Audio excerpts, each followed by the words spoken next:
Hey, listeners. Today, story, Amazon is finally bigger than Walmart. Why no one cares about celebrities anymore. Some takes on weird stuff coming out of the Afghanistan situation on Facebook, and then looking at the future of ad targeting when you can no longer target ads to individuals.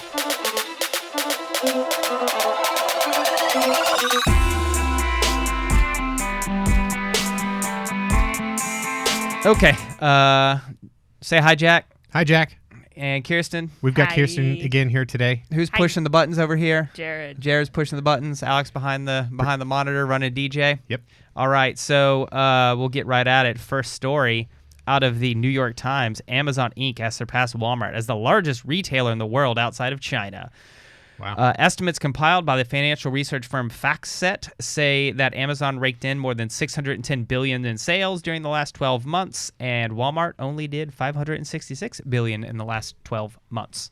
It's been a very interesting 12 months, too. Yeah, it's been quite a 12 months to be Amazon, to July- have not a store. June 2020, peak first wave of COVID, to July 2021. Yeah. Not a boring 12-month span. To me, this research kind of feels like cherry-picked for that. Like, Yeah. some Amazon pompers were like, what if we just cherry-picked that time period and made it look like Amazon was bigger than Walmart? I mean, Walmart has been doing its best to keep up with Amazon, but Yeah. Amazon was just a larger stone rolling down the hill. I think also Walmart had a lot more infrastructure stuff to overcome to get to where Amazon is. Oh, yeah, for Yeah. sure. Well, and Walmart, to that point, Walmart had to deal with shuttering its stores or dealing with its actual staff rather than the people who work in the Amazon distribution centers. Now, one of the things I think is a big deal here for brand marketers is buying off Amazon fundamentally changes the nature of brands, and we've talked about this so much before, but Yeah. when you go to a Walmart or a grocery store, you are looking for a specific logo and a specific colored box in a specific place. When Amazon starts to sell you stuff, Amazon will figure out what you're ordering, and then Amazon can offer you, be it just in the app, or maybe your Alexa asks you, or your Fire Stick asks you, like, would you like to substitute this other thing? Or your toaster, or your your toaster, toilet seat. yeah. So it fundamentally changes the game for brands, and what I think it does is actually devalue some of the role of a brand in a commodity or CPG product. Yeah. Kiersten, thoughts on that? Well, Would you change your laundry detergent to Amazon brand laundry detergent?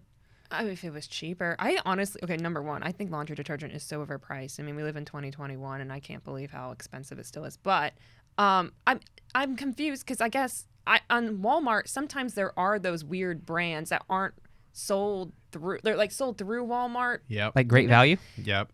They're not quite. Yeah, and she's talking about something that I was thinking about too. The Walmart, if you go to walmart.com right now, it's starting to look more like Amazon. Right. Yeah, because they're selling third-party stuff. Correct. Exactly. But like it almost seems like the access to it is a little sketchy on their website, for or sure. however you're brought to it. It doesn't. I feel like Amazon has done a good job of creating a marketplace that feels more hospitable to the customer coming in to see these brands or these things that you don't know about. But it's in this Amazon nice little package, and you feel good about it. Walmart's like, all right, hey, you got this one box of crayons, but what if this 99-cent box of crayons, here's the one sentence description of it. Don't ask any more questions about it.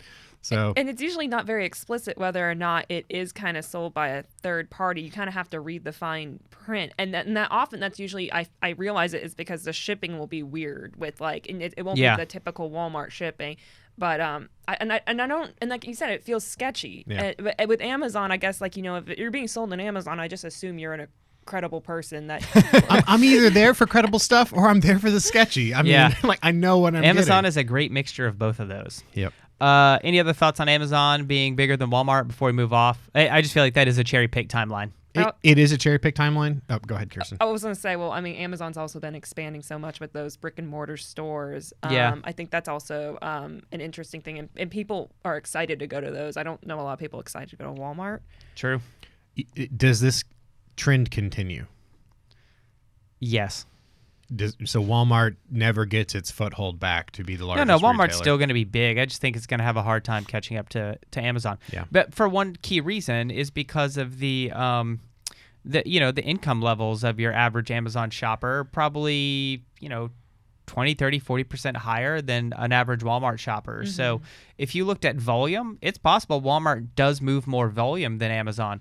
But if you looked at just dollar sales figures, it might be very hard for Walmart to catch up. Where Walmart is right now reminds me a lot of where McDonald's was 10 years ago when they started to try and not rebrand, but re-identify themselves as a technology company as well as a fast food restaurant, right? You walk in and there are robot screens in there. Everybody's a technology company. Right? Domino's. But like, they remind me of where they were right before they did that. And I feel like Walmart is about to throw a ton of money at some new great ideas that are not going to work for them. Yeah. And it'll just hold them back. I mean, McDonald's, I feel like, has done a good job of surviving for the most part. I mean, obviously it's McDonald's, but Walmart, I feel like, is in the same position, and Amazon's just going to continue to run away with the ball. Yep. So next story out of PR Week are celebrity influencers losing their touch. So more than half, 56% of consumers would rather follow normal people on social media than celebrities, as they find the content they post more authentic, according to new research. I think this is borne out by the fall in the prominence of award shows over the last year. That what you're seeing is people don't care about celebrities. They care about people they find interesting, which just happen to be randos on social media or even larger social media personalities. So I think, we're a couple years away from like the way award shows will get attention is they'll just start loading up more influencers into the award show. Oh boy. Any counterfactuals on that?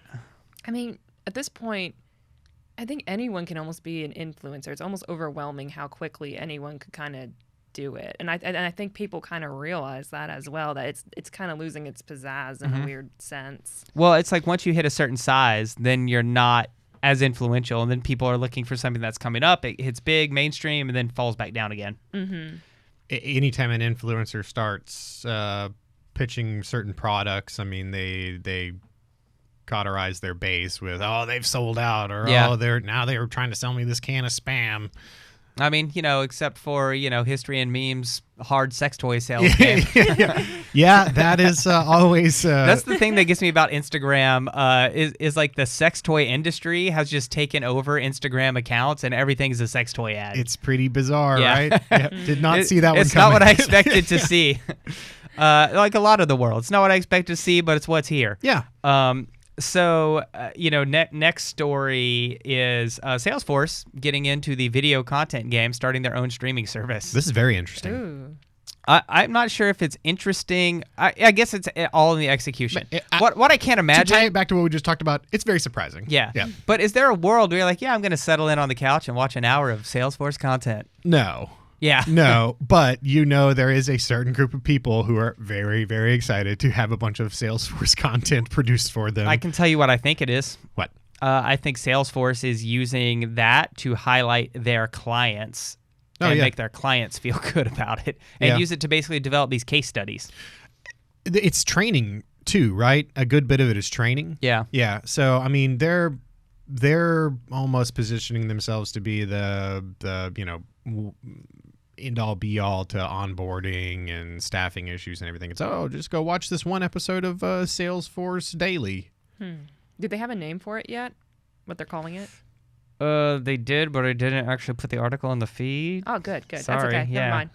Salesforce videos. It's very good, whatever it is. Yeah. I hope it's creative. Sorry, producer Alex will find it. I don't think it is actually. Yeah. Oh, that's a shame. It was interesting because I actually heard about this on NPR, and NPR was talking about how Salesforce was launching into this and how great Salesforce has been doing over the last calendar year. Shocking. And how this felt like a good next step for them in terms of the, and I'm air quotes, post-COVID world, in creating content that can be consumed in office or remote work. So you can kind of anything your business wants to create or Salesforce wants to create for your business can be distributed, outside of just rolling a TV into It's called Salesforce Plus. Producer Oh, Alex is Salesforce holding Plus. up. Yeah. Wow, the plus. They went with the plus. yeah, I forgot that's- about that. I should have remembered that. That Jeez. hurts. Wow. Yeah. But, if you've got staff who work in Washington and some who work Plus. in D.C., Yeah. Instead of wheeling a TV into the main Conference room, the conference room, and putting on a promotional video, you can Just wheel send it them into their digital living room. Yeah. So That's great for big companies and stuff that need that. And I think they're going to highlight some small and medium-sized ones too. yeah, I think that's great. I believe there's a good bit of it that is focused on smaller Yeah. business too. Ooh, Yeah. that's exciting. Because they're already, the big Fortune 100, Fortune 500s, they're already as there as they're going to be. It's the small, medium-sized business sector for rebuilding business processes. So, Build Back Plus. I want to talk about something that's been with me for my entire adult life since I was 18, and just came to an end this week. And that, of course, is the war in Afghanistan. Which... now, this is not a podcast where we talk about global affairs, but it is a podcast where we talk about brands and technology. And there's two things going on. One is Facebook and Twitter are trying to moderate the horrific videos coming out of Afghanistan currently, which they're always trying to do anytime there's a disaster. But the second interesting thing, Jack, that you pointed out is we haven't heard from any of the major brands on their stance on this major social issue. I have no idea where Brand X stands on the war in Afghanistan. Sam, Triscuits and ending. Bagel Bites. Do we Triscuits even know where they Bagel are? Bites, what do you stand for? And do you support the Taliban? One way or the Let other. us know, corporate Let us know. America. Well, go ahead. Oh, no, please. I had another interesting thing I was just reading this morning was the rebranding of the Taliban is extremely interesting. I was watching the news interview where they had with a woman in it, which everyone was kind of confused about whether or not why she was a part of it. And even some of the social media sites. Wait, what are they rebranding as? Well, more like women rights. Taliban Plus. And Taliban Plus? apparently some social media sites are like, well, the Taliban can remain on social media if they follow the rules. Yeah. And it's a weird rebranding of this is I don't even want to say a nicer Taliban. This is a friendlier Taliban. Y'all, on my way to work today, I listened to an interview with a PR person from the Taliban giving an interview about what they envision their new society and culture looking like. And it was one of the more respectful conversations I've heard with a pseudo-terrorist organization in my entire life. So I can give you kind of the meta take on what you're seeing there. Okay. And it's this. And this has been happening for the last 20 years since Iraq and Afghanistan. And the fact that the Taliban had more caves than the U.S. had money is like an indicator of this. But what's happening is the fundamental lever of power is changing from being, bullets and helicopters to being, the mind space. So fourth or fifth generation warfare. So to the degree that they can control the narrative, they can control to some degree the behavior of their allies, the behavior of their adversaries. And that's what you're seeing the Taliban doing, is engaging in this dance to defuse resistance in the United States to what's going on, to make Americans okay with what's happening so they don't come back, to send a message to, other potential allies that they can play the game as well. Yep. And so that is what you're seeing happen. This kind of started a little bit with ISIS. Yeah. Now, ISIS had a very aggressive propaganda machine. I would argue they went the other direction. They went the other direction, right? Yeah. But remember, these groups watch each other and they're familiar with what they're doing. And they're also none of these groups are operating without the help of allied, intelligence agencies. And so part of what you see is like a change in how warfare is going to be fought going forward. They're the first time in our lives concerned about perception. And how they're being perceived right now. And I encourage you, actually, if you can find that NPR interview, because it was with one of their main hosts, and his name is escaping me right now, but one of their main journalists who they sent over in the early 90s when the Taliban was first taking Afghanistan, like officially. He talked about executions that were done on soccer fields and people who were hung in the streets, diplomats. You still do that.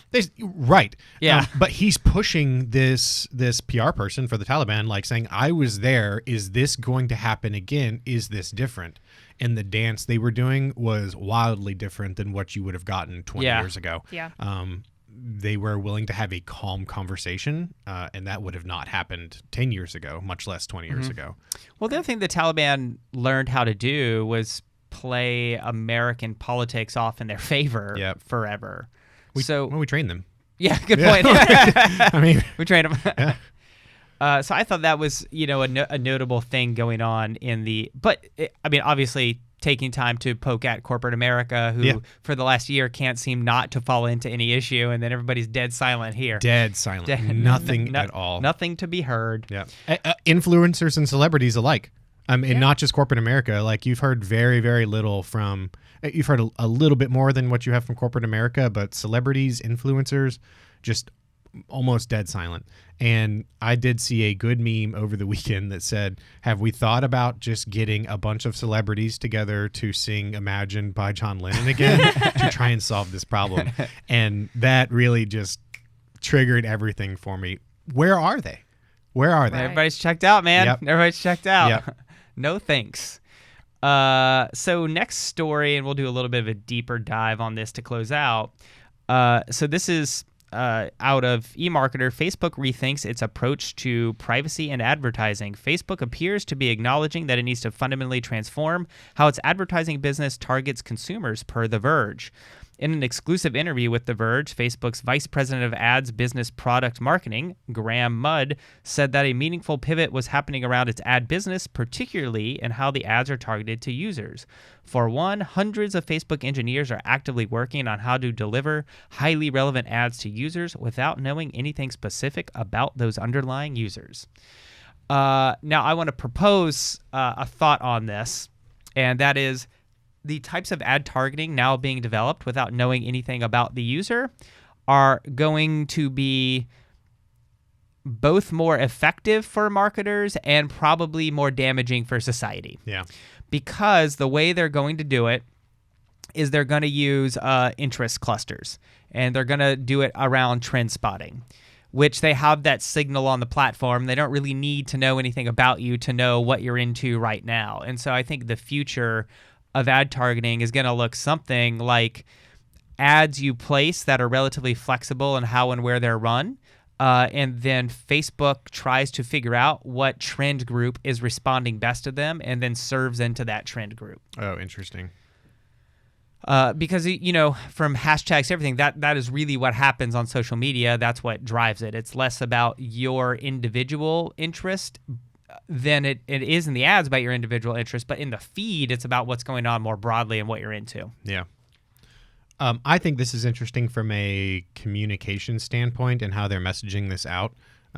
If you go back just a month or 2 months, we were still dealing with the fallout from iOS 14.5 and the little notification that asks you to not let any app track you or whatever.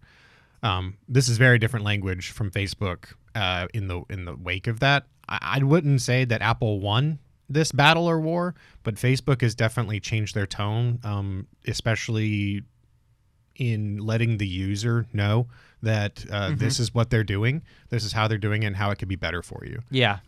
Opposed to, Apple's trying to damage you, they're trying to ruin our business, they're trying to hurt you and how we deliver things to you.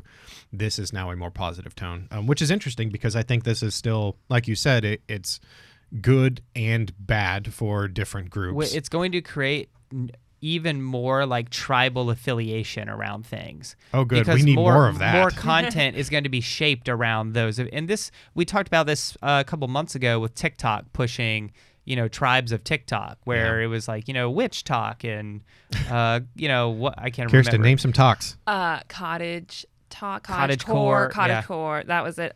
E-girl, e-boy. E-boy, yeah. Yeah. That's a good one. Those My were favorite great. prison talk. Yep. Yeah. So using these things as a way for advertisers to drive message into them is also going to create deeper identity around those things. And it's going to create deeper identity around things that it's not clear that there should be identity around. Right now, when we say like identity politics, we have, race, class, sexuality tied up in it. Like where we are heading is identity is going to be around some truly bizarre things, like identity around prison talk, identity around, interest in, dressing up like a furry animal. Yeah. Crystals. Yeah. K-pop. Yeah. Stuff that would normally be an interest is going to become an identity. Yeah. And I think that poses a problem for society because identity breaks down in a lot of ways, but it's limited by your personal characteristics.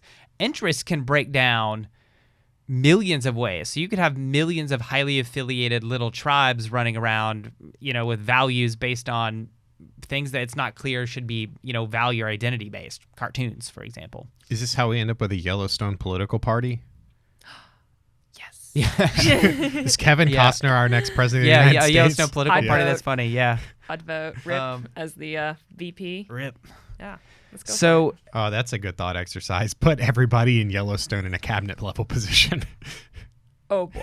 I know what the rest of the Beth, day the is. Secretary we of wouldn't War. be backing out of Afghanistan right now. No, we sure wouldn't. There wouldn't be an Afghanistan. So another follow-on story, so you can see the trend here. Snap Inc.'s Snapchat launched a public website called Snap Trends, which allows anyone, including the advertiser, to search through trending topics on the social platform and track performance of keywords, topics, or products over time. A feature that's somewhat a combination of Google Trends and TikTok's hashtags. Ooh. So you're seeing the trend thing come up more and more as a primary means of targeting. Is this different than how Twitter does their trends? I don't know. I think this is just Snapchat's version of it. Yeah. So again, this is what I think you're going to see coming up more and more is thinking in terms of what are people interested in and then what is trending currently. And the challenge there, by the way, for advertisers is going to be if you have to plan a marketing campaign 3 months or 6 months out, you're not going to be able to do it and work this very well, especially for the trends, maybe for the identity groups.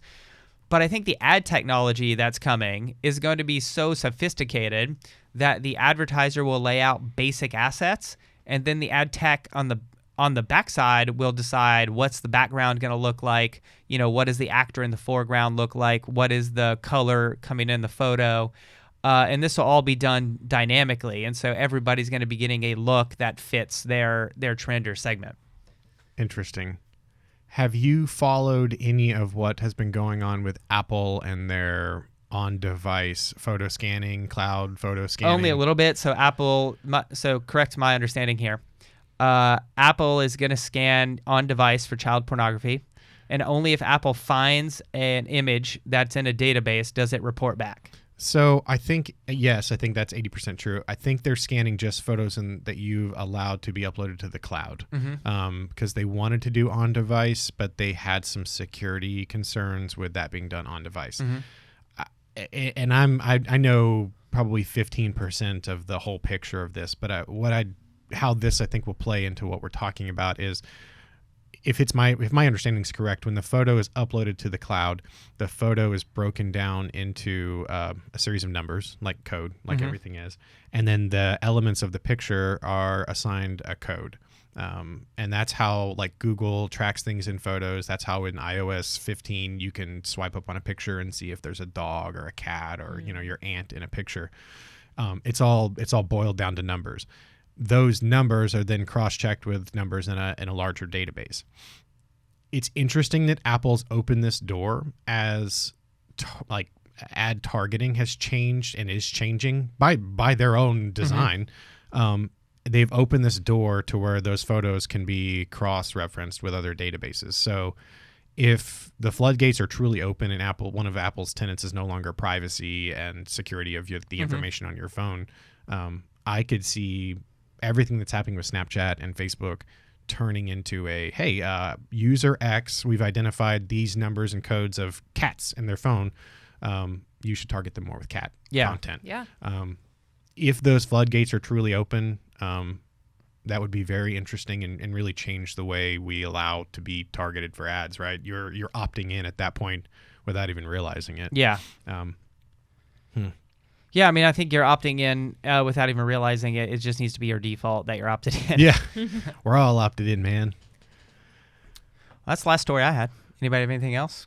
Good to bring up. Yik Yak is back. Oh, I The heard app. this. I'm Yeah. very What is excited. Yik Yak? Yik Yak was an anonymous messaging site. You just kind of posted. It was kind of like shit posting, and you would just. It was usually in a 5-mile radius. It started on college campuses. So when I was in college, it was super popular because people would post crazy shit all the time, and then it kind of got out of control, and people were like, "You can't be saying these dangerous things," and they had usernames, and you had to put your number, and it kind of ruined the whole anonymous thing. But it kind of closed down. But it went from being a fairly popular app that a lot of people used to just radio silence, and it came back today. So if we were all sitting in here, we could start a yak about.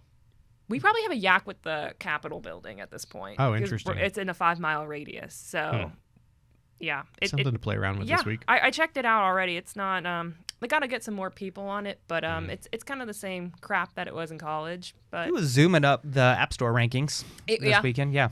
Yeah. So, Interesting. super exciting. I'm really happy to see it back. 'Cause Let I me know loved when it. AIM comes back. I need to set my away message. got mail. That's all I got. All right. Same. Everybody, Still want to know what Bagel Bites thinks about Afghanistan. I hope they Yep. tune in and tell us. Call in next week. We'll have you live. Yep. Explain yourself. All right, listeners, thank you for listening. Again, leave us a 5-star review or a comment. That is always appreciated. And until next time, we will see you next week. Thanks, everybody. Bye. Oh, I don't even remember. We were talking about some weird stuff before and after, though. We're always talking about weird stuff. Shut up, Jared. Fuck you. Oh, it was Matt singing. Oh, yeah. Oh, yeah. We need to revisit that. I don't even remember what song it was. Yeah. Was it Africa? John Mayer. No, it was What? I don't remember. Matt wants to do a whole music episode. Sound from all of our microphones. Well, I mean, because like John Mayer's album, for instance, is like a complete like the album is good. Don't get me wrong, but the whole thing is a giant marketing ploy, right? The whole thing feels like the toy you get in the bottom of a Cereal box? that glows in the dark spoon. Did you hear me call Alex young man earlier? Where are all these companies? Where's Ben and Jerry's on Afghanistan? Right? Where is everybody? Everybody's very quiet.